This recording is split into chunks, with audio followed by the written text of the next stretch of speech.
ভাই সকল, পৃথিবীর একমাত্র জনপ্রিয় ব্যবসা যেখানে কোনো লস নাই সেটা হচ্ছে এই যে লেদারের বিজনেস, মানে চামড়ার ব্যবসা।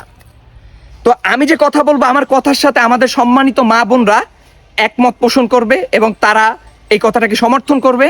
এবং এই রমজান মাসে বিতাড়িত শয়তান থেকে আমাদের কি করতে হবে? দূরে থাকতে হবে। এবং যারা মনে করেন শয়তানি বেহায়াপনা ছড়াই ছিটাই দিতে চায়, এই ধরনের মানুষ থেকে আমাদের কোনো পণ্য কেনা যাবে না, এদেরকে বর্জন করতে হবে, এদেরকে ত্যাগ করতে হবে। আমরা যারা চাই যে একটা নিয়ম শৃঙ্খলার ভিতর ফিরে আসুক, তাহলে আমাদেরকে একতাবদ্ধ হয়ে এই সকল অপশক্তির বিরুদ্ধে দাঁড়াতে হবে। কারণ এদের এখন অর্থ সম্পদ হয়ে গেছে, টাকা পয়সা হয়ে গেছে।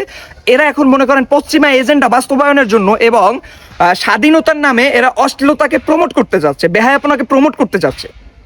এরা মনে করে নানা ধরনের অরাজকতা নাশকতা সৃষ্টি করতে চাচ্ছে। এই কারণে আমি বলবো যে ক্ষমতাসীন যে বৃহৎ বিএনপি দল আছে বর্তমান ক্ষমতায়, এদের লাগাম তাদেরকেও টেনে ধরতে হবে। কারণ এরা মানে যে কোনো একটা মানে উস্কাই দিচ্ছে একটা বিষয় এবং দেশের ভিতরে একটা অরাজকতার সৃষ্টি করতে চাচ্ছে। এটা করা যাবে না। এবং হচ্ছে এরা হয়তোবা এই সকল মানুষগুলা যারা মনে করেন এই বেহায়াপনা ছড়ায়, এরা হয়তো সংসদে স্থান নিতে চাচ্ছে। এইটাও কিন্তু ভুলেও করা যাবে না। তো আমরা শেষ পর্যন্ত যেটাই বলবো, আমরা অবশ্যই এই সকল মনে করেন অপরাধীদেরকে বা যারা অপকর্ম করে বেড়াতে চায়, মানে অশ্লীলতাকে যারা স্বাধীনতার নাম দিয়া এরপর হচ্ছে গিয়ে এইটারে মনে করেন প্রমোট করতে চায়, এদেরকে আমরা অবশ্যই কি করব? বয়কট করব। এদের থেকে কোনো পণ্য প্রোডাক্ট কিচ্ছু কিনবো না। আল্লাহ হাফেজ।